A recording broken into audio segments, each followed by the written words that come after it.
Dr. Co-coordinator of this one week Aicte at an online FDP.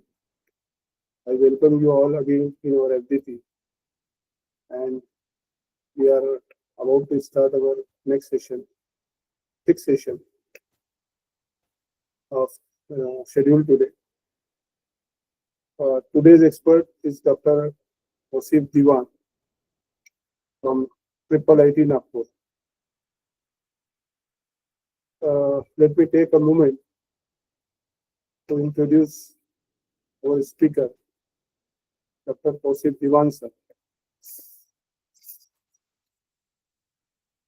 Dr. Tausif Diwan received his MTech in Computer Science and Engineering and PhD in Parallel Computing from Department of Computer Science and Engineering, Visvesvaraya National Institute of Technology, Nagpur, which is known as VNIT,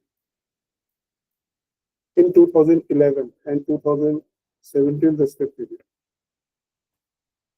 Since July 2019, he has been associated with the Department of Computer Science and Engineering at Indian Institute of Information Technology, IIIT, Nagpur, as an assistant professor, and currently working as head of the department. His research area includes parallel computing, machine learning, and deep learning. He has published several research papers in various international conferences and reputed journals. An Australian patent title and IoT-based smart food cold chain transportation system is also granted to his account. He is having association and collaboration with several industries. He is NVIDIA certified DLI instructor for the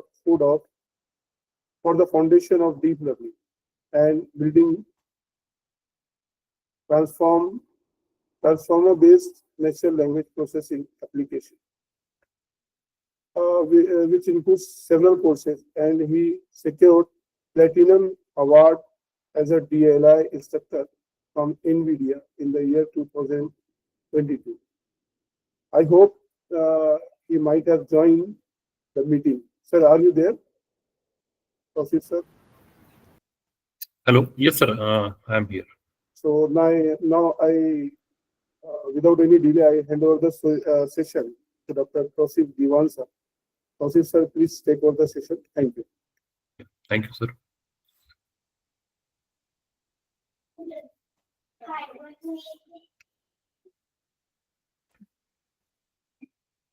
I hope that screen is visible.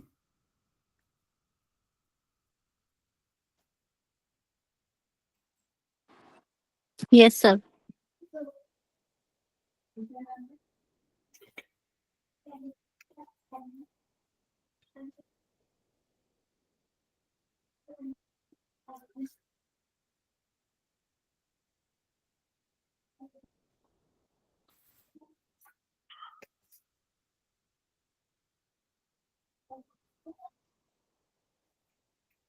Okay, so good evening, everyone.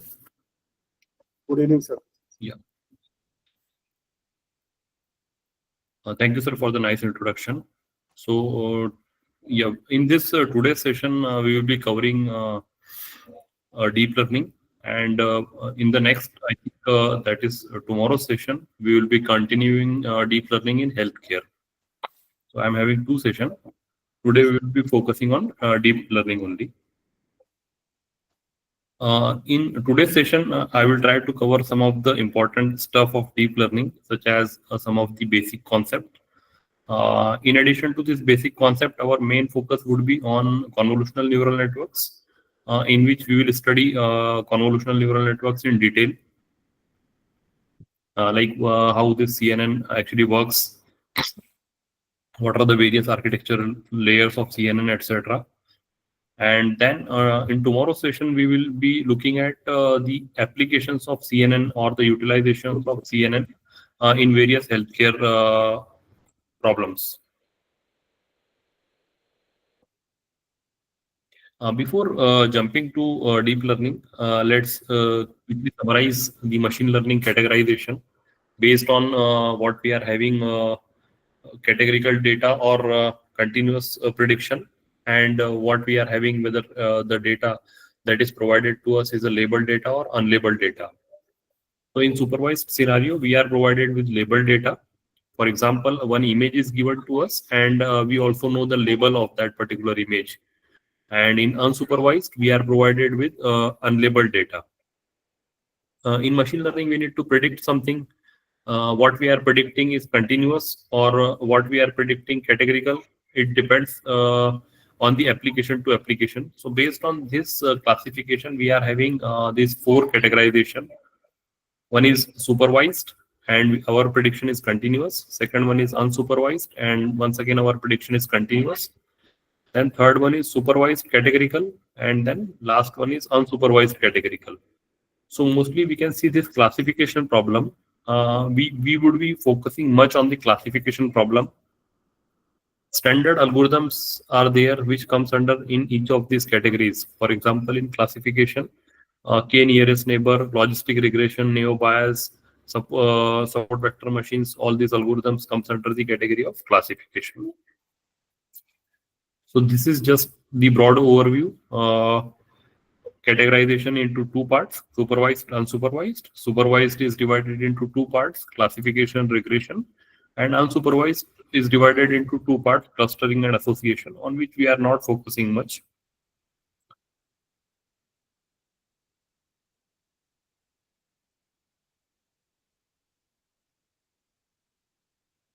Okay. This is just a plain architecture of a neural networks. Here we can see it is a very simple neural networks in which various layers are there. The very first layer is known as input layer, and after that another layer is there. Then these two layers are known as hidden layer, and lastly this is the output layer. This is plain neural networks. This is an example of fully connected or dense neural networks. How can we define this fully connected or dense neural networks? One neuron in a layer is connected to all the neurons of the previous layer. If one neuron is connected to all the neurons of the previous layer, then this type of architecture is known as fully connected or dense neural networks. Here we will try to understand some of the examples, and then we will jump to deep learning. So this is the problem, which is nothing but handwritten digit recognition.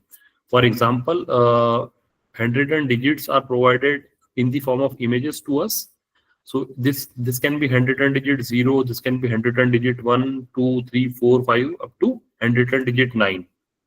So based on the input image which we are provided with, we need to just determine, or we need to predict which handwritten digit is this. So we can just consider this, or we will try to imagine this entire structure in terms of a neural network. So this is my input. It is nothing but, suppose you may imagine that 28 by 28 grayscale input is there. 28 by 28 is nothing but total 784 values are there in terms of pixel values. So these are my input, which is nothing but the 784 neurons. We are having one hidden layer. We can just put some of the neurons in the hidden layer, and lastly this is the classification layer, final outcome layer. In outcome layer, we will try to predict the probability, like what is the probability that input image is handwritten digit 0. What is the probability that input digit which is provided to us, which is handwritten digit 1, and such that summation of all this probability is equal to 1. And we will identify which probability is maximum, and we will go with that probability. So this is all about the structure. Now here we will try to increase the layers in the neural networks. So this layer, it is known as multi-layered neural networks. In this previous stuff, only a single layer is there as hidden layer. Here we can see 3 layers are there, other than input and output layer. This is again the same example of fully connected or dense neural network. One neuron is connected to all the neurons of the previous layer. Now we will see from where this deep learning is coming into picture. So for this, we will take once again one example in which, suppose just let us say that this is the problem that we need to solve. One input image is provided to us. We need to just identify which this input image is a face image or not a face image. Okay, so you may imagine that this is the classification problem. We just need to identify whether the input image is a face image or not a face image. Okay, now we cannot directly say that this input image is a face image. First of all, we should know that what are the various characteristics or features of a face. For example, if you want to say that okay, this is the face image, then these are the characteristics.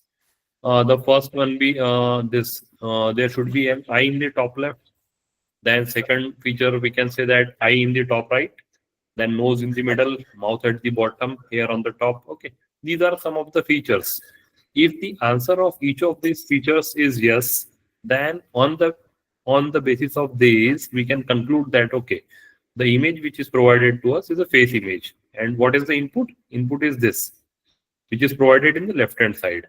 Okay, this input is given to us in the form of pixel values, and this is our hidden layer. If we imagine that entire structure in terms of a neural network, so this will become my input layer, this will become my hidden layer, and this will become my last layer.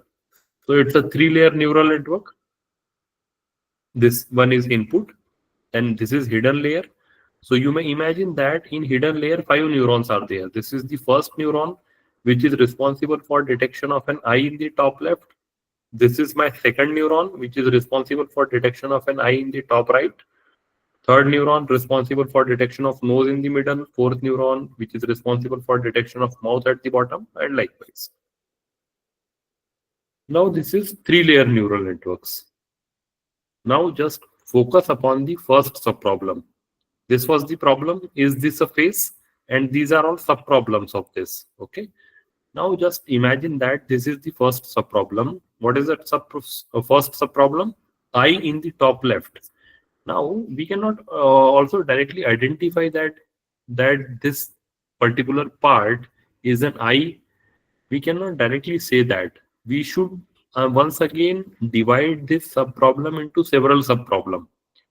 Now you just imagine that what could be the features. Based upon that we can say that this is the eye in the top left.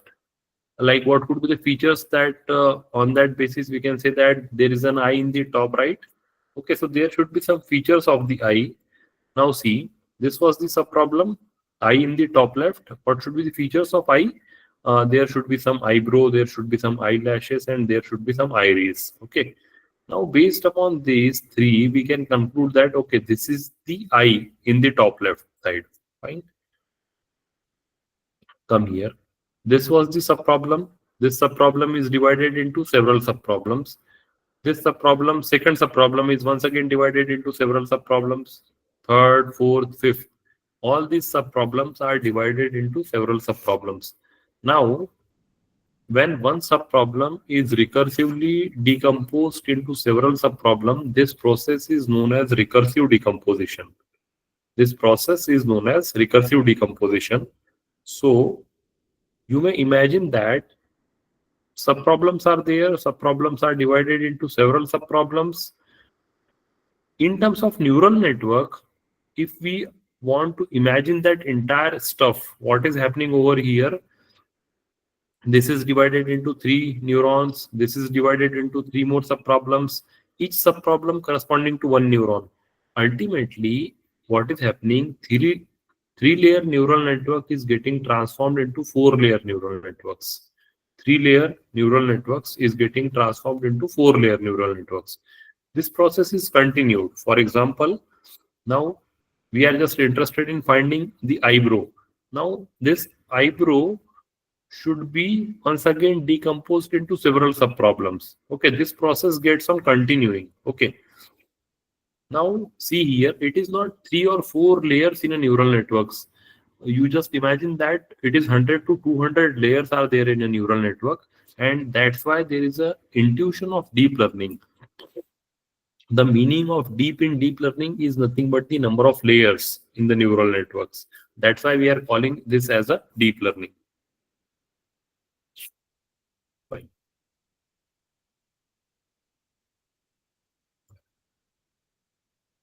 At any point of time, if you are having any query, then feel free to interrupt me. We will have a discussion and then we will move ahead.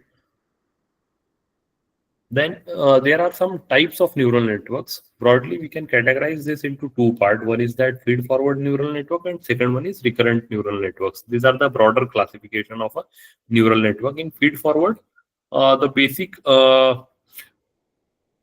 speciality of neural network is that here no loop is there, but in recurrent neural network, once loop is added in the form of feedback. Now, where this deep learning is coming in the context of AI and machine learning. So we will try to understand this with the help of this Venn diagram. AI is nothing but the broader picture. It includes the program that can sense, reason, act, and adapt. Okay. Machine learning is a subset of AI. We need to introduce much more data. Here, algorithms are there that perform. Their performance can improve as they are exposed to more data over time. However, deep learning is once again a subset of machine learning. When more data is there, then we can go with deep learning. So the only thing that should be noticed over here, when we are moving from AI to ML and when we are moving from ML to DL, the size of the data is getting increased. So can we conclude that we should go with deep learning only when we are having ample amount of data? Why deep learning is getting so much popular? Because of these three reasons. First, huge amount of generated data nowadays. See, previously data was very limited, but nowadays enough amount of data that is generated day by day. For example, if we take an example of social networking website, for example, Twitter, LinkedIn, etc. See how many posts that are generated in single day. So this much data is generated nowadays. Previously, we are not having computational capability to a considerable level. We were not having powerful GPUs, we were not having powerful workstation, but this is not the scenario nowadays. Today we are having powerful GPUs, larger workstation to process the huge amount of generated data in the point number one. So data is there to process that data. We are having computational capability. And third one is nothing but the success stories of deep learning in various domains. Deep learning is not only performing tremendously good only in computer vision and not in NLP side, but it is performing tremendously good in all these fields, such as we may not imagine that it is performing very good in computational fluid dynamics. It is performing good for wind estimation forecasting, and lot many things are there. Applications are there in which deep learning is performing very good. So if we talk about that enormous amount of data, let us talk about some statistical side. What sort of data that is generated? So just look at that. Some of the example. If we take one data set, MS Coco, here the size of the data set is 19 GB. We can consider one data set. The name of this data set is ImageNet, in which total 1000 categories are there. See, this is nothing but the classification data set. Here, 1000 images are not there, but 1000 categories are there. And size of that data is 180 GB. ImageNet, a larger version of ImageNet in which total 22,000 categories are there. Size of the data set is of few terabytes. And in industry, size of the data is even much larger as compared to this few terabytes and all. Large neural network means what? 100 to 200 layers are there in a neural networks. And if see that if 100 to 200 layers are there in the neural networks, then billions of parameters would be associated with the neural networks. What is the parameter? Parameters are nothing but the connections between the neural networks. Specifically, we can call this as weight and bias of the neural networks are called as parameter. Faster prototyping or training time.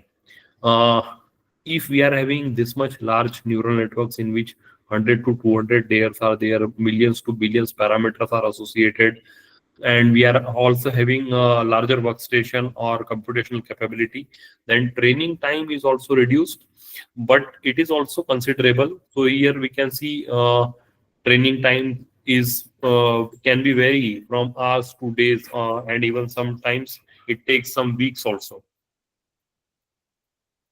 This is the plot between data size and the model performance. You need to compare here this red line and this blue line. See here, on x-axis we are plotting this size of the data, on y-axis we are plotting the model performance. So just see here, when the size of the data is very less, just look at this over here, size of the data is very less, then traditional machine learning algorithms such as support vector machine, logistic regression, it perform better as compared to this large neural networks. Okay, see the compare this to performance. Okay, and when we are having very huge data with us, for example, we are at here, then see this is the performance of traditional algorithm and this is the performance of large neural network, that is deep learning. So from these two graphs, we can conclude that deep learning will perform better when we are having enough amount of data, and when we are not having ample amount of data, then we should go with some traditional machine learning algorithms such as logistic regression, support vector machine, etc. It is performing very good in various domains such as digit recognitions, object classification, segmentation, image captioning, gameplay, AI, translation, neural computing, routing, etc. Coming to the models which comes under deep learning, the very popular one which we will explore is nothing but convolutional neural networks. So, and some other stuffs are also there such as recurrent neural networks, the architectural variants of recurrent neural networks such as long short-term memory, gated recurrent unit, deep belief networks are there, then deep autoencoders are there, etc. Now we will start with convolutional neural networks. So first of all, we will define these convolutional neural networks, and then we will go deeper into the convolutional neural networks. This is a deep neural network which is designed for automatic feature extraction and classification. Before the advent of these convolutional neural networks, we were doing this feature engineering manually. We need to decide which features that we should use, Uh, if we are having 100 features, then we need to also identify the important features manually and the other non-important features that we need to discard. All these things where we were doing manually. But when CNN came into picture, then it was automatic feature extractor. See, manual feature engineering, we are not performing anymore. Previously, this CNN was adopted for working with two-dimensional image data, but nowadays it is not the case. It is performing tremendously good for single-dimensional data also and for multi-dimensional data also. Previously, it was designed that, or it was suggested that it should perform good only with image data or visual modality. But this is also not the case. It perform better with some of the state-of-the-art model in comparison with CNN for the other modality also. For example, the audio modality, then textual modality. Okay. Uh, if we can compare this CNN with the other fully connected networks, so we know that what is fully connected neural networks. In fully connected neural network, one neuron is connected to all the neurons of the previous layer. Okay, but in CNN, one neuron is connected to a local region of the previous layer. Now, just imagine that when one neuron is connected only to a local region of the previous layer, then fewer connection would be there in comparison with the fully connected neural networks. And when we are having lesser parameters, lesser connections in CNN, then the model will be lightweight as compared to fully connected neural networks. If the model will be lighter, then it is easy to train that particular model because it has fewer parameters. So conclusion is that in CNN we are having fewer parameters, so model training is easy and faster also. Application domain, it is working tremendously good in computer vision. Various problems of computer vision such as classification, recognition, object detection, performing tremendously good in NLP side. For example, if we take an example of sentiment analysis, such as for example, one input is given to us. We are interested in finding that which sentiment is associated with that input. For example, the sentence is there, I like the movie. So we need to just figure it out which sentiment is associated, whether positive sentiment, negative sentiment, or neutral sentiment is associated. Then a similar problem to sentiment analysis is the second one, which is nothing but emotion detection. So input is given to us. We need to identify the associated emotion with that particular input. Emotions can be sorrow, joy, fear, disgust. Okay, any emotions that we need to extract. One more interesting problem related to sentiment analysis and emotion detection is nothing but sarcasm detection. Sarcasm detection is nothing but inherent negativity is associated with the input. For example, if we say that I like the movie so much that I left in the interval itself. Okay, so by looking at this particular sentence, it seems positive. It seems positive, but inherent negativity in terms of taunt or in terms of bitterness is associated with that input. That is nothing but sarcasm. Now, this type of input is given to us, and we need to just figure it out whether the sentence is sarcastic or non-sarcastic. Now, this is the generic architecture or intuition of CNN. First of all, we will see this generic stuff, and then we will move to the architectural part. So what we need to do here, input image is provided to us. We need to just classify whether the input image is a car image, whether the input image is a truck image, whether the input image is a van image, or likewise bicycle and all these things. The entire pipeline is divided into two parts. One is that feature extraction, and second one is the classification. We can see here feature extraction is done through convolutional layer, and after that fully connected layers are applied over here. This is nothing but the classification part. Here we had seen that what is convolutional neural networks and how it is different than fully connected neural networks. In CNN, one neuron, just look at this. Here one neuron is connected only to a local region of the previous layer. Just see here. This is nothing but the local region to which this neuron is connected. These connections are known as filter. This filter is revolving over the input and extracting the features. This is nothing but the convolution operation. We will see the convolution operation in detail what is happening, but this is just a broader intuition of this. Then after this convolution, we are having another layer which is nothing but pooling or max pooling or downsampling, which extract the important features and ignore the non-important features. See here, this is the pooling layer. Generally, pooling layer is applied along with this convolution operation. Convolution followed by pooling is called as convolutional layer broadly. Similarly, we are having multiple such convolutional layers. So this entire pipeline of successive convolutional layers are known as feature extraction through convolutional layers. Once all these features are extracted, then these extracted features are given to the fully connected neural networks. Just look at this, fully connected neural networks. Then several fully connected networks are there, and finally this is the classification layer. We will see one more example. This is the second example in which we are interested in recognizing the handwritten digit. So see here, this input image is provided to us. This is my input image, this one. And on this input image, it is the size of 28, 28, 1. For example, 28 is the width, 28 is the height, and number of channels is nothing but 1. We may imagine that it is a grayscale input. That's why only single channel is there. See, if it would be a colored input, then 3 channels would be there, RGB. then this would be 28, 28, 3, but here it is 28, 28, 1 only.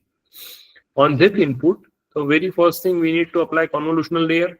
So here we are applying 5 cross 5 filter. See here, this is my 5 cross 5 filter that we are applying on this. Filter is revolving over the input and then it is generating this feature map. We are applying multiple convolutional layers. So see here, we are applying N1 filter over here. This is the outcome of applying these filters. And after that, this 2+2 max pooling is there, which is nothing but 24, 24. So this 24, 24 is getting converted into 12 cross 12 and same N1 channels are there. This is nothing but my convolution. First convolutional layer, then second convolutional layers are there, then fully connected layers are there, and finally this is the classification layer. This is once again the broader overview. Now, by looking at these two examples, this is first one and this is the second one, we can see the generic architecture. What is happening in generic architecture? First of all, input is there. On this input, we are having convolutional layer. This is the first convolutional layer. After that, pooling layers are there. Then another convolutional layer. Then once again, pooling layers are there. How can we write this generically? Input is there. After that, convolutional layers are there. In convolutional layers, neurons are there.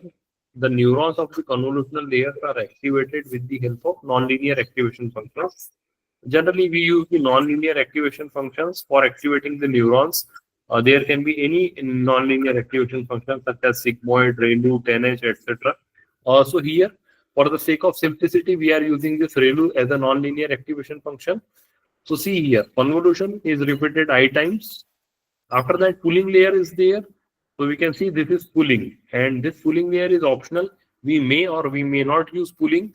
Now this entire stuff, convolutional followed by pooling, convolutional followed by pooling, this entire stuff is repeated J times. After that, some more fully connected layers are there. Once again, the neurons of fully connected layers are activated using ReLU, which is repeated K times. Once again, some more fully connected layers are there, which are repeated L times. Here, I, J, K, and L. These are simply integers. Okay, these are simply integers. So in this architecture or in this diagram, can we identify the value of I and J? See, the value of I here is 0 and the value of J here is 2. For example, we are not having successive convolutional. For example, convolutional layer 1 followed by convolutional layer 2 followed by convolutional layer 3 without pooling. If it would be the case, then the value of I would be something. But here it is not like that. Convolutional followed by pooling, which is repeated 2 times. Convolutional followed by pooling, and it is repeated 2 times. First one, this is convolutional followed by pooling. Second, convolutional followed by pooling. The value of J here is 2. The first one and then second one, like this. Next, we need to understand the layers of CNN. First one is convolutional layer, second one pooling layer, third one fully connected or dense layer. And in addition to this, we are having some nonlinear activation function, which preferably we use ReLU. Convolutional layer is the very first layer and it is the most important layer in CNN. Ultimately, what is happening? It is the first layer, which is responsible for extracting features from the input. It's a mathematical operation. Filters are there. Filters are applied on the input. We perform element-wise multiplication and then finally results are accumulated over here. We will try to understand this with the help of an animation. Look at this. Okay. So with this animation, we will see what is happening in convolutional operation. One input is there. The size of the input is 5 cross 5. See this matrix. 5 cross 5 is the matrix, which is nothing but our input. On this input, we are applying 3 cross 3 filter. See, this 3 cross 3 filter is revolving over the input. And what it is doing, filter is same, but filter is revolving over the input. First of all, filter is at first position, then it is shifted one position right, then one position right. After that, filter is shifted one position down, like this. And what is happening over here? We are performing element-wise multiplication. After performing element-wise multiplication, we are summing all these values, and then we are generating this very first entry 4. Filter is shifted one position down. Then we are generating this 3. Then once again filter is shifted one position right. Then we are generating this 4. Filter is shifted one position down. Then we are generating this second row. This outcome is known as feature map. This outcome which is generated over here is known as feature map. Now, can we establish some relation between the size of the input, size of the output, and filter size? For example, here the input size is 5 cross 5. Filter size is 3 cross 3. And what is the output size? Output size is once again 3 cross 3. So we will try to formulate one relationship between these. Can we say that can we say that output width is equal to filter width minus, input width minus filter width plus 1? For example, output width is equal to input width. Input width is nothing but 5 minus filter width, which is nothing but 3. 5 minus 3 and plus 1. 5 minus 3 plus 1 is nothing but 3. So output width is 3. Similarly, output height is equal to input height minus filter height plus 1. Okay. So at this point of time, we can say that, okay, this formula is working. We will see one more example over here. This is the convolution operation, but it is not in the animated format. Input image is there. Size of the input image is 7 cross 7. Size of the input image is this 7 cross 7. 7 cross 7 input is there. On this 7 cross 7 input, we are applying this filter. The filter size is 3 cross 3. Okay. And then this 3 cross 3 filter is applied on the input. First of all, this would be applied on this region. Perform element-wise multiplication, and then this 0 is calculated. After that, the same filter is shifted one position right. Filter comes on this position, and then you calculate this one. Likewise, okay. Now just see that whether the formula which we established just now is working or not. Output width is equal to input width. What is the input width over here? Input width is 7. 7 minus filter width is 3. So 7 minus 3 is 4 and plus 1, which is nothing but 5. Okay, fine. It is working. Now, once again, we jump over here. It is nothing but the convolutional layer. Convolutional is the very first layer, which is responsible for extracting features from the input. It's a mathematical operation. Filters are applied on the input. Then you generate that feature map. It computes the output of a neuron, which are connected to a local region, each computing a dot product, specifically element-wise multiplication. And basically what it is doing, it is converting an input volume to an output volume. These are some of the terminologies of convolutional layer. First one, filter, stride. It is also known as receptive fields. All these are same. Filter, kernel, receptive fields, all these are same. In literature, you will find that these terminologies are used interchangeably. Sometimes they call this as filter, sometimes they call this as kernel, sometimes they call this as receptive fields. Filter is fine. Look at this. Filter is 3 cross 3 filter. What is stride? Stride is nothing but by which the filter is getting shifted on the input.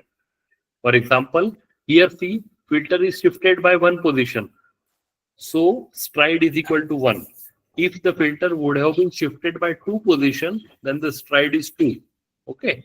Stride is simple. Stride means position by which the filter is shifted over the input. It can be unit stride if it is shifted by one position. So this is the animation in which filter is shifted by one position. Okay. In this animation, stride is 1, but it can be 2, it can be 3, like this. Third one is nothing but padding. Sometimes we may not find that valid input is there. For example, if the stride is 3, okay, if the stride is 3, so initially the input would be at this position, and then it is shifted by 3 position. So it would come on this. Okay. But here we can see this is not the valid reason because the last column is not there. If this would be the scenario, then we need to pad the boundaries of the input with zeros. Okay, we need to pad the boundaries of input with zero. It is called zero padding. It is called zero padding. So we need to decide whether we should go with padding or we should not go with padding. So there are two options.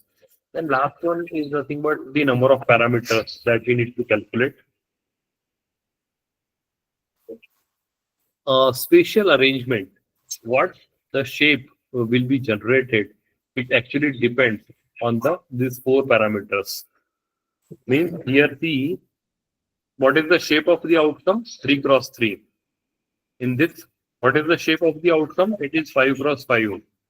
This outcome is dependent on the four things. The very first one is the filter size, which is also known as spatial extent. Okay. Filter size. Filter size decide, it is the most important part by which we can decide what will be the shape of the outcome. Second, depth. In all these animations, see here how many filters we are applying. Here we are applying single filters. But this is not the case always. We can apply multiple filters. We may apply 2 filters, we may apply 20 filters, we may apply 200 filters. Okay. Second most important thing is that how many filters we are applying. Okay. Then third one, slide, by which we slide the filter. It can be unit slide, it can be non-unit slide or anything. The last and the most important part is nothing but zero padding. So here we need to decide whether we are applying padding on the boundaries of zeros. So these are the four things that we need to see. Based upon these four things, we can identify or we can figure it out the shape of the outcome. First one is the filter size. Second one is the depth, number of filters that we are using. Third one is the stride, and the fourth one is zero padding.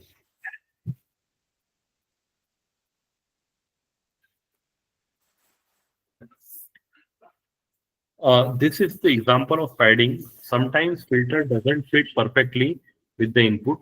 So we are having two options. Either we should consider the region validity. If the region is not valid, then just discard that region, or otherwise we will pad the boundaries of the input with zeros. Okay. This is another animation. Here we can see in this animation we are applying two filters. First input is given to us. Filter is there, this red filter, which is revolving over the input, generating first feature map. Then second green filter is coming into picture. Once again, that green filter is revolving over the input, extracting the second feature map. These feature maps are cascaded in the depth-wise fashion. These feature maps are cascaded in the depth-wise fashion. See here, this is the first feature map, and then second feature map. Question is that why there is a necessity of applying multiple feature maps? Question is that why there is a necessity of applying multiple feature maps? See, one feature map is responsible for detection of some important features. That filter or that receptive field is not utilized for detection of some other important features. For example, in this animation, we can conclude that first filter is used for detection of horizontal edge. Second filter is used for detection of vertical edge. Okay, horizontal edge and vertical edge are the features. Okay, and what this filter would be doing, this filter is revolving over the input and just figure it out on which part of the input horizontal edge or vertical edge is there. If horizontal edge or vertical edge is detected, then it will outcome as 1, otherwise it will outcome as 0. Okay, so multiple filters will be applied. One filter may be applied for detection of horizontal edge, another filter may be applied for detection of vertical edge, third filter may be applied for detection of a circle, fourth filter may be applied for detection of a slanted edge, like this. We are concluding that multiple layers are there in a CNN. So we can divide all these convolutional layers into two parts. First part is nothing but initial convolutional layers, and second part are nothing but later convolutional layers. Initial convolutional layers are responsible for capturing low-level features such as horizontal edge, vertical edge, etc. Later convolutional layers are responsible for capturing the high-level features. For example, P. Initial convolutional layers are responsible for detection of horizontal edge and vertical edge. Okay, horizontal edge and vertical edge, with the combination of horizontal and vertical edge, you can club horizontal and vertical edge to form a square, to form a rectangle, or to form some other shape such as pentagon, etc. Okay, so initial convolutional layers are responsible for capturing low-level features such as horizontal edge and vertical edge, and later convolutional layers are responsible for capturing high-level features. For example, it may be square or anything. This we can try to understand with the help of one very interesting examples.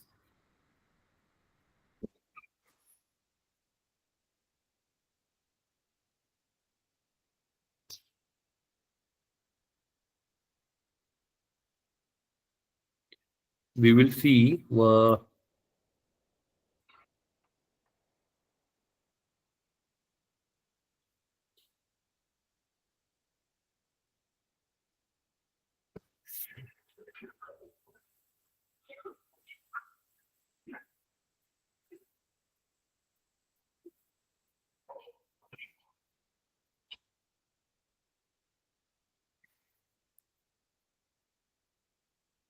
in this book, actually, one very good example is there for initial and later convolutional layers. So let's see whether we can see this example.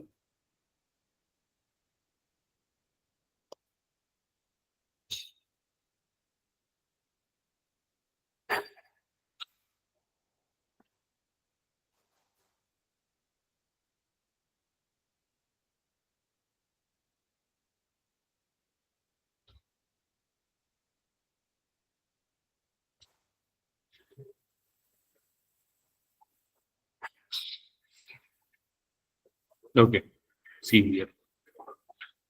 This one. See here in this example, what we need to do. So this is the cat image.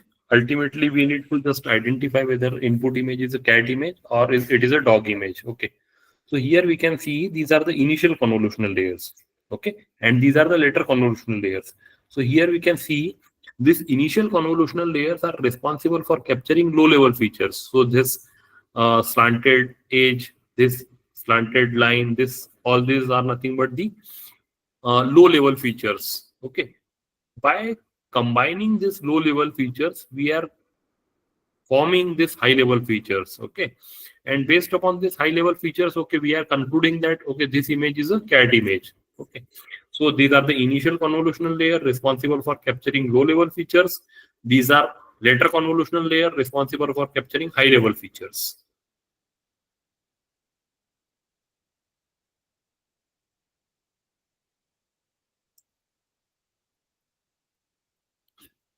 Now we apply filter with the help of that backpropagation or gradient descent algorithm, which with which the model trained. The model aim is that to learn that particular filter. See, initially we don't know the value of that filter. We need to learn that filter. Okay, and this is done with the help of backpropagation or gradient descent algorithm. These are some of the standard filters. For example, if we are interested in determining identity, age, sharpen, blur, etc. So these are the standard filter that we can use. We will try to understand this example of convolution. Okay, if this example is clear to you, then you will understand the CNN working perfectly. The input shape which is provided to us. Okay, so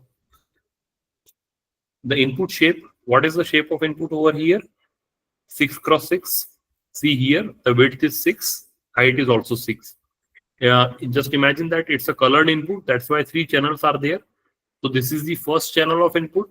then this is the second channel of input, and then this is the third channel of input. So total how many input values are provided? 6 multiplied by 6, that is 36. 36 multiplied by 3. These many values are provided as input. In this total picture, how many filters we are applying? We are applying 2 filters. This is the filter 1, okay, and this is the filter 2. What is the observation? Observation is that number of channels in the filter is equal to number of channels in the input. For example, see, this is my first filter. What is the size of this filter? Size of the filter is 3 cross 3. Okay. But see, we need to also look at that on which filter, on which input it is applied. This filter will be applied on this input. And how many channels are there in the input? 3. Okay. So here we can see in this input also 3 channels are there. First channel, second channel, third channel. 3 channels are there in filter, 3 channels are there in input. How will you perform the convolution operation? You just put this on this region to perform element-wise multiplication. So first channel values of the filters are multiplied with first channel values of the input. Second channel of the filter is multiplied by second channel of the input. Third channel of the filter is multiplied by third channel of input. Total how many multiplications would be performed? 9 multiplication corresponding to first channel, 9 multiplication corresponding to second channel, 9 corresponding to third channel. Total 27 multiplications are performed. After performing this 27 multiplication, we sum all this and then we generate this first entry. We generate this first entry over here. Okay. Then this filter is shifted one position right. Filter comes on this position 9 to 5, 6 to 4, 4, 5, 4. Once again, you perform element-wise multiplication. You generate second entry. Filter is shifted one position right. You generate third entry. Filter is shifted one position right. You generate the fourth entry. First row is completed. Then filter is shifted one position down. When filter is shifted one position down, then you generate second row of this. See, this is nothing but the second row. When filter is shifted one position down, one position down. Just look at that, whether the formula is working or not. What was the formula that we established earlier? That output width is equal to input width. What is the input width? 6 minus filter width, that is 3. 6 minus 3 plus 1. So this is nothing but 4 cross 4. See, this is 4 cross 4. This 4 cross 4 is nothing but the result of applying first filter on this input. I am repeating this.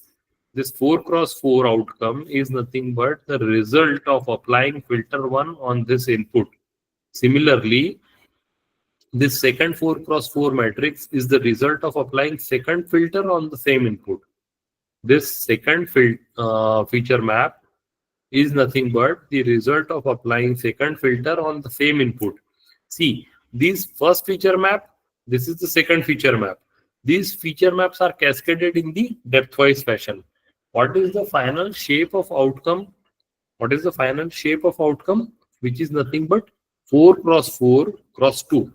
See here, final shape of outcome is 4 cross 4 cross 2. Why it is 4 cross 4 cross 2? Because we are applying 2 filters. Because we are applying 2 filters. You remember that final shape of outcome is dependent on the 4 parameters. And which are those 4 parameters? First one was that filter shape.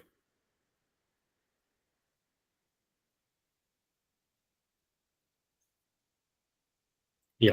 First one was that filter size. We are applying 3 cross 3 filter. Second one, number of filters that we are applying. Third one, stride, by which filter is getting shifted on the input. And fourth one is padding. Okay. See, once again, these 4 things are there. Filter size. What is the filter size? 3 cross 3. Second, how many filters we are applying? 2 filters we are applying. Second, third one, stride, by which filter is getting shifted on the input. Filter is shifted by 1 position. So stride is 1. And last one, 0 padding. So are we applying padding to the boundaries of 0? No. Okay. So these are the 4 things. Based upon that, output shape is decided. What is the shape of output? shape of output is 4 cross 4 cross 2. Okay. Now, there were 4 things that we need to understand. First one, convolutional layer, pooling layer. After that, fully connected layers are there, and last one is nothing but the number of parameters that we need to understand. Now, with the same example, we will try to understand the number of parameters. Okay. Now, parameters are nothing but the weight and biases. Okay. Parameters are nothing but weight and biases. For example, see, this is the first parameter. This is the first filter. How many parameters are associated with this? This first 3 cross 3 is the first channel. Total 9 parameters corresponding to first channel. Then second 9 parameters corresponding to second channel. Third 9 parameters corresponding to third channel. Total how many weights would be there? 9 weights for first channel, 9 weights for second channel, 9 weights for third channel. Total 27 weights are there. In addition to these 27 weights, one bias would be associated with one filter. So 27 plus 1, it is nothing but 28 parameters. So 28 parameters are associated with one filter. And how many such filters we are applying? We are applying 2 such filters. Then the total number of parameters would be 28 multiplied by 2, which is nothing but 56. I am repeating this calculation. See, we need to calculate the total number of parameters associated with this. So we need to first identify how many parameters are associated with one filter. Parameters are nothing but weight and biases. So we need to look at one filter. So see this first filter. If we just look at that, how many channels are there in the filter 1? Okay. So 9 weights corresponding to first channel, 9 weights corresponding to second channel, 9 weights corresponding to third channel. So total 27 weights are associated. Okay. In addition to this 27 weights, one bias would be associated with every such filter.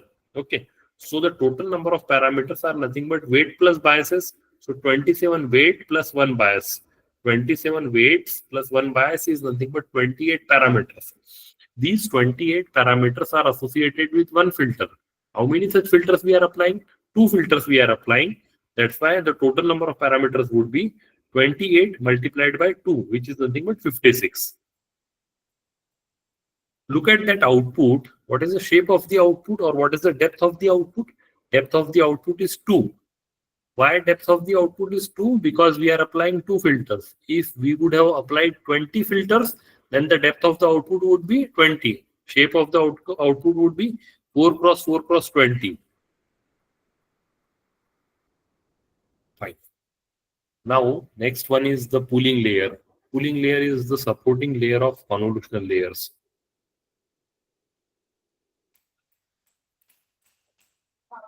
Pooling layer is responsible for reducing the spatial size of the convolved features.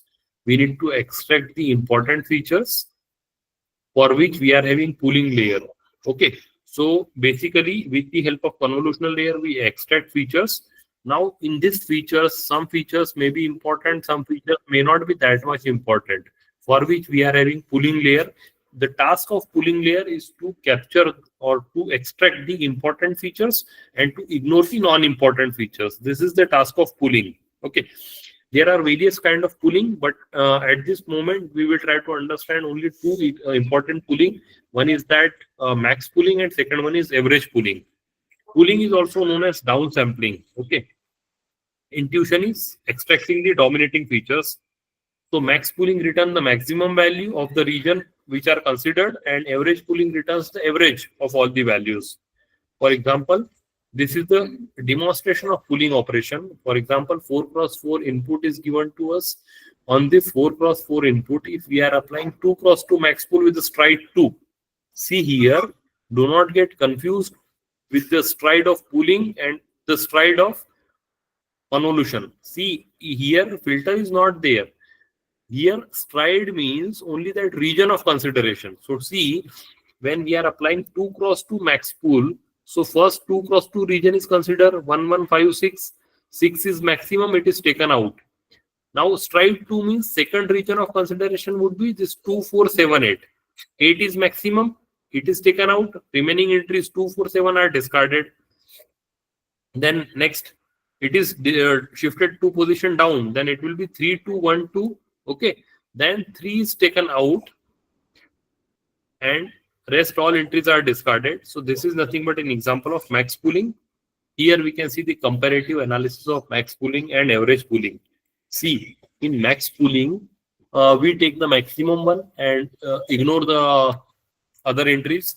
But in some of the applications, we are not interested in ignoring the other feature information, because it depends on application to application. In some of the application, we may be interested in maximum one. In some of the application, we may not be interested in maximum one, but we may be interested in all the entries. So if we are interested in all the entries, then we should go with average kind of pooling.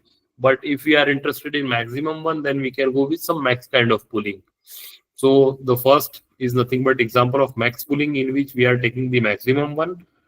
The second example is nothing but we are taking the average of all these values. By considering all these values, we are not simply discarding the remaining values. So this is the example of average pooling. Third layer was that dense or fully connected layer. We already know that what is the meaning of this line. Dense or fully connected neural networks means one neuron is connected to all the neurons of the previous layer. Here, see, this is another unrolled example in which this is simply unrolled example. For example, see, in this example, 3 channels are there. 3 channels are there in the input, but how many inputs are there? Only single input is there, but in that single input, 3 channels are there. Okay, these are nothing but those 3 channels. So this will become the first channel, input channel number 1. This will become second channel. This will become third channel. On this input, how many filters we are applying? See, do not get confused. We are not applying 3 filters. We are applying single filter over here, but these are different channels of that filter. This will become the first channel of the filter. This will become second channel of the filter. This will become third channel. And why 3 channels are there in the filter? There would be 3 channels. Why? Because 3 channels are there in our input. Number of channels in the input is equal to number of channels in the filter. We are performing element-wise multiplication. So see here, 3 cross 3 is the filter size. 3 cross 3, 9 weights corresponding to first channel, 9 weights corresponding to second channel, 9 weights corresponding to third channel. Total 9 plus 9 plus 9, 27 weights are there. In addition to this 27 weight, we can see one bias is added over here. So 27 plus 1, which is nothing but 28. 28 parameters are there. Filter is shifted. Filter is getting revolved over the input, and then we are generating this final feature map.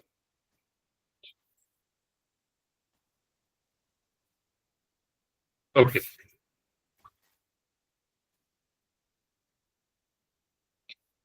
Now we come back to that. Here, one more observation you can see. In addition to this filter, in addition to this input, here we can also know that we can also see that zeros are padded to the boundaries of input. See here, zeros are added to the boundaries of input. For example, if padding is equal to 1, then 1 column in the left, 1 column in the right is added over here. What was our previous formula for calculation of outcome, which is nothing but input minus filter width plus 1.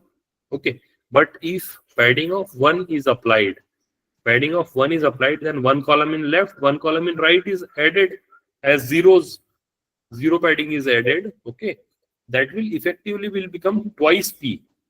So see here, previously our formula was this W, which was input width minus filter width plus 1. Okay, here if padding is applied or if padding is not applied, if padding is not applied, then P will become 0. Okay, so this will become 0. Stride is equal to 1, means filter is shifted by 1 position, which is happening in this. Filter is shifted by 1 position, but filter can be shifted by 2 position, but filter can be shifted by 3 position. It depends on stride. So in this example, if padding is not applied, then P will become 0. Stride is 1, then S will become 1. Then the formula will be W minus F plus 1, which is nothing but the same formula which we established, input width minus filter width plus 1. Okay, but this is not the generic formula. If we are applying padding, if P is equal to 1, then effectively it will add twice P in the width, because one column in left, one column in right, one column in one row in up and one row in down will be added as zeros, which is called zero padding. That's why it will become twice P. So effective width will become W plus twice P. W plus twice P divided by S. If it is 1, then no issue. If it is non-unit stride, then it can be divided by S, and ultimately we need to add plus 1 over here. So this is the generic formula. We will try to understand this example to understand the number of parameters calculation. In this example, input is there. The shape of the input is 32, 32, 3. 32, 32, 3 means 32 is the width, 32 is the height, and 3 channels are there in the input. Total, how many values would be there? 32 multiplied by 32, 32 multiplied by 32 multiplied by 3. So this is nothing but 3072.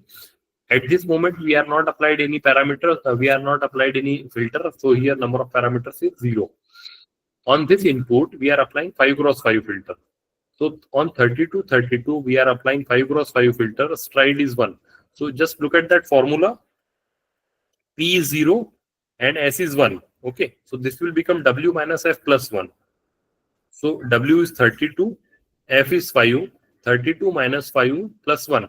This will become 28, 28. Okay. So from this 32, 32, it will becoming 28, 28 after applying this 5x5 filter, which is perfectly fine. Can you identify or can you say that from where this 8 is coming into picture? This 8 is coming into picture. This 8 is nothing but the total number of filters that we are applying. Look at this. This one. This is 4 cross 4 cross 2. And why 2? Because we are applying 2 filters. If we are applying 3 filters, then this would be 4 cross 4 cross 3. If we would apply 10 filters, then this would be 4 cross 4 cross 10. Okay. Here, in this example, shape is generated as 28, 28, 8. What would be this 8? This 8 is nothing but the number of filters that we are applying. Okay. This activation size is simply multiplication of this 28 multiplied by 28 multiplied by 8. So these many values would be there. Now, number of parameters that we need to calculate. This is interesting. Number of parameters. If we are applying 5x5 filter, then we need to see on which input we are applying. On which input we are applying this 5x5 filter is applied on this input 32, 32. On this 32, 32, how many channels are there? 3 channels are there. We know that number of channels in the filter is equal to number of channels in the input. 5x5 filter means how many weights? 5x5, 25 weights are there. 25 weights corresponding to first channel, 25 weights corresponding to second channel, 25 weights corresponding to third channel. See, this 5x5 filter is applied on this input. And on this, in this input, 3 channels are there. So, how many filters, how many channels would be there in this filter? 3 channels. First 25 weights corresponding to first channel, second 25 weights corresponding to second channel, third 25 weights corresponding to third channel. Total 25 plus 25 plus 25, 75 weights would be there. In addition to this 75 weights, one bias would be there. So this total number of parameters associated with single filter will become 75 weights plus 1 bias is nothing but 76 parameters are associated with single filter. Now, how many filters we are applying in this operation? We are applying 8 such filters. So this will become 76 multiplied by 8. And if you perform this multiplication, 76 multiplied by 8, this will be 608. On this input, 28, 28, we are applying pooling. 2 cross 2 max pool with a stride 2. So 28, 28 is getting converted into 14, 14. Okay. And number of channels would remain unchanged.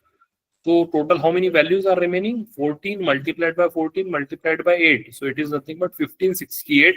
And in pooling operation, no parameters are associated. Now, this is the final shape, 14, 14, 8. On this 14, 14, 8, once again, we are applying 5x5 filter. See, this is convolution 1, this is convolution 2. In this convolution 2, once again, we are applying 5x5 filter. This 5x5 filter is applied on 14, 14. So this will become 14 minus 5 plus 1. So this will be 10, 10. From where this 16 would have been coming into picture? 16 is nothing but the number of filters that we are applying. Finally, how many values are there? 10 multiplied by 10 multiplied by 16 is nothing but 1600. 5 cross 5 filter is applied on which volume?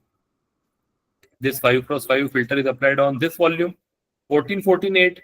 In this 14, 14, 8, how many channels would be there? 8 channels would be there. If we are applying 5 cross 5 filter on an input which is having 8 channels, now we need to identify the number of parameters. So 5 cross 5, 25 weights corresponding to one channel. Number of channels in the input is equal to number of channels in the filter. How many channels would be there in the filter? 8. Because on which input we are applying? We are applying on this input, 14, 14, 8. On this 14, 14, 8, 8 channels are there. 5 cross 5, 25 weights corresponding to first channel, 25 weights corresponding to second, third, fourth, fifth, sixth, seventh, and eighth. Total how many channels are there? 8. 25 multiplied by 8 is nothing but 200. 200 weights are associated. 200 weights are associated. In addition to this 200 weight, one bias would be there. So this will become 200 weights plus one bias. 200 weights plus one bias. This will be 201 parameters. 201 parameters associated with single filter. And how many filters we are applying? We are applying 16 such filters. So we need to perform this multiplication. 201 multiplied by 16 is nothing but 3216. These many parameters would be associated. Once again, we are applying 2 cross 2 max pool on 10, 10. 10, 10 will convert it into 5, 5. 16 will remain unchanged. So this is the pooling. After that, fully connected layers are there. This fully connected layer in which 120 neurons are there. So these 120 neurons, each of these 120 neurons is connected to all the previous layer neurons. And how many values are there in the previous layer? 5 multiplied by 5 multiplied by 16. So this will be 400. So this 120 neurons are connected in a fully connected fashion to this 400 values. I am repeating this. This 120 neurons are connected to this 400 neurons in a fully connected fashion. Each of these 120 neurons is connected to all the neurons of this 400. Fine. How many connections would be there? 120 multiplied by 400. 120 multiplied by this 400, which will become 48,000. 48,000. Okay. Now this is input 400. This is output 120. Okay. We just imagine that these 120 neurons, with each of these 120 neurons, one bias would be associated. We need to identify the total number of parameters. How many connections would be there in terms of weights? 120 multiplied by 400, this will become 48,000. And how many bias would be there? 120 biases would be there. One bias corresponding to one neuron. How many neurons are there? 120. So 48,000 plus 120, which will become 48,120. After that, one more fully connected layers, which is nothing but 84 neurons. 84 neurons are connected to these 120 neurons in a fully connected fashion. Total number of weights would be 84 multiplied by 120 plus 84 bias. So this will become 10164. After that, this is last layer, classification layer, in which 10 neurons are there. These 10 neurons are connected to these 84 neurons in a fully connected fashion. So 10 multiplied by 84, these many weights would be there, 840. Plus this 10 bias would be there, 840 weights plus 10 bias, which will become 850. So these are nothing but the number of parameters. Now we will try to understand this generalization of convolution operation, and then we will stop. And after that, we will take some queries of the participant. Okay. Then see, first generalization, we are having this input W1, H1, D1. W1 is the width of the input, H1 is the height of the input, and D1 is the depth, means number of channels in the input. Okay. On this input, we are applying filters. We need to also figure it out how many filters we are applying, which is nothing but indicated by K. Spatial extent, the filter size, F cross F. stride S, and the zero padding. We should know these four things. How many filters we are applying, what is the size of the filter, what is the stride, and is there any zero padding. Based upon that, we generate one outcome volume. The shape of this outcome volume is W2, H2, and D2. Okay, W2 is calculated like this: W1 minus F plus twice P divided by S plus 1. Similarly, H2 is calculated H1 minus F plus twice P divided by S plus 1. Okay, these are the simply normal formula that we have studied. D2 is equal to K. What this indicate? D2 is equal to K. What is D2? D1 is nothing but depth of the input, and D2 is the depth of the output. D1 is nothing but number of channels in the input. D2 is nothing but number of channels in the output. How many channels would be there in the output? It completely depends on the number of filters that you are applying. If you are applying 2 filters, then the depth of the output is 2. If you are applying 20 filters, then the depth of the output is 20. How many filters you are applying? You are applying K filters, then the depth of the output D2 will become K. This is fine.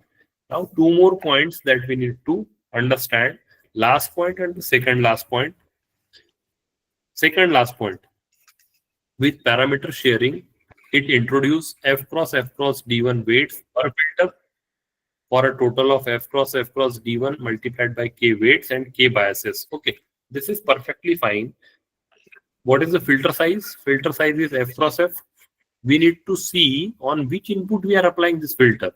We are applying this F cross F filter on this input, W1, H1, D1. D1 is the number of channels in the input. Fine. Now we need to find out how many weights and how many biases would be there. See, F cross D1. D1 is this depth. Okay. So F cross D1, these many weights would be there. Okay. Corresponding to one filter. And how many filters we are applying? We are applying K filters. Then F cross D1 cross K. These many weights would be there. We know that one bias would be associated with one filter. How many biases would be there? K biases, because we are applying K filters. Total number of parameters would be F cross D1 cross K plus K. We can take K as common. If we take K common, then it will be F cross D1 plus 1. If we take K common, then it is F cross D1 plus K. The same thing that we were doing over here. See, when we are applying 5 cross 5 filter, then this is 5 cross 5 multiplied by 8. 5 cross 5 multiplied by 8. Fine. So which is nothing but 5 cross D1. Okay. After that, we are adding plus 1 because one bias is associated with one filter. Okay. And after that, we are applying 16 such filter. So this will become 5 cross 5 multiplied by 8, which is nothing but 200. 200 plus 1, that will become 201. 201 is multiplied by 16. Same thing is happening over here. 5 cross 5, this F cross F multiplied by this D1. What is this D1 over here? This is 8. Okay. And then plus 1. One bias is associated. So this will become 5 cross 5 multiplied by 8, which is nothing but 200. 200 plus 1, which is nothing but 201. 201 is multiplied by K. And what is the value of K over here? K is nothing but this 16. Okay. Last point. In the output volume, dth depth slice is the result of performing a valid convolution of the dth filter over the input volume with a stride S and then offsetted by dth bias. Now we can understand this with the help of this example. See, this is the output shape. What is the depth of the output? 2. 2 slices are there. This is the first slice 4 cross 4, and then this is the second slice 4 cross 4. First slice 4 cross 4 is the result of applying first filter on this input. Second slice is the result of applying second filter on this input. Third slice would be the result of applying third filter on the same input. Fourth slice would be the result of applying fourth filter on this input, like this. Now once again read that last statement. In the output volume, dth depth slice, it can be first depth slice, second depth slice, third depth slice, is the result of applying dth filter on the input and then offset it by dth bias. So this is nothing but the generalization of the convolution operation. Okay, so this was all about the convolutional neural networks. I hope that it is clear. Yeah, if you are having any query, then we can take some of the questions on CNN, and then we will continue the same in the next lecture, and we will touch some of the important healthcare stuff in tomorrow's session with the help of CNN. Yes, sir. I am greatly thankful to Dr. Tausif Diwan, sir, for accepting our invitation and sharing insights of convolution neural network and deep learning. It's always truly be a pleasure to listen to you, sir. I hope your knowledge and perspective will definitely be fruitful for audience of this FDP. Thank you very much, sir. Now it's a time for Q&A. Participants, if you have any query, please.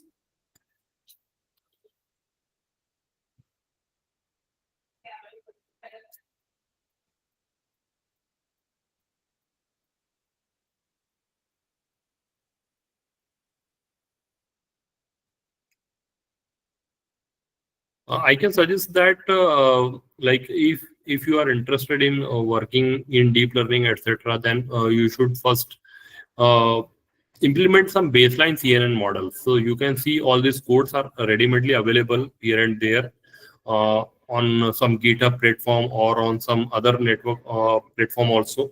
So first of all, you should implement, and then once you implement these things, then it will be very easy to correlate the theory with the practicals of CNN.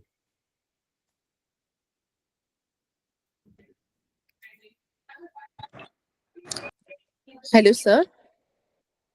Yeah, ma'am. Sir, I have one question that why only 3 channels are used in a input? No, ma'am, it depends on our input. It was just an example. We can take multiple channels also. It depends on the Okay. input shape. This was just Somehow, an example. somewhere I read the thing there. 3 indicates the RGB. RGB channels. Because if it is a colored input, then 3 channels are there. And if it is a text, then If it is a text, then it would be single one-dimensional array also. okay. And how to decide how many filters we can apply in between the layers? Ma'am, these are nothing but the hyperparameters. The Okay. one which I have told you, like weight and bias, these are nothing but the parameters. Yes. These things are completely dependent on the coder. For example, it is up to you. You can take 10 filters, you can take 20 filters, filter size 3x3, filter size 5x5. You can decide this filter size, you can decide number of filters, you can decide learning rate. All these are the hyperparameters. Okay, but matlab how we decide if I want to develop any application, then how to Yes. decide? So what we can do, ma'am, suppose we are taking an input of size 28. So we can start with 5x5 filter, and then we will see how it is performing. Means we have to consider firstly ki how many filters we can apply there as Yes. matlab. Okay. Just a minute, ma'am. I will give you an example. For example, see, we need to understand what is the nature of our input. Can you see this image? Yes, sir. Okay, so see here, this is nothing but the recognition of dog. What is the difference in the first, second, and third image that we need to figure it out? So you can see here, all these are dog images, but the amount of capture that dog is taking in first image is very high. Like 70% part is taken care by the by dog. In the last image, we can see only 10 to 20% of the total image is captured by the dog image. So if our application nature is of first category, then we should use larger size filter. But if our application nature is of third category, then we should use some smaller category or smaller size filter. So it depends on the application nature. First of all, we should understand our problem nature, and accordingly we should apply the filters. Okay. Thank you, sir. You actually explain mathematical model very well. So thank you, thank you.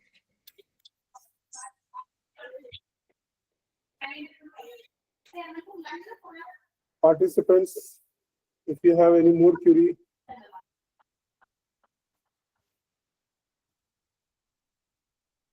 I think it is over, sir. Yes. Thank you, sir. Thank you, Kadip sir, for inviting me for this session. Thank you, Razak sir. Thank you very much, sir, for such an informative session. And participants, we will be having one more session by Tausif Diwan, sir, in the session yet to come. Sir, Professor Aicte sir is there.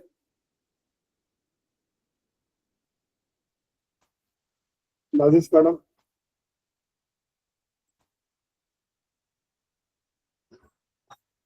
With your permission, I am concluding today's session. Thank you very much, Tausif sir. Thank you very much, all the participants, for your patience listening. Thank you one and all. Thank you, sir.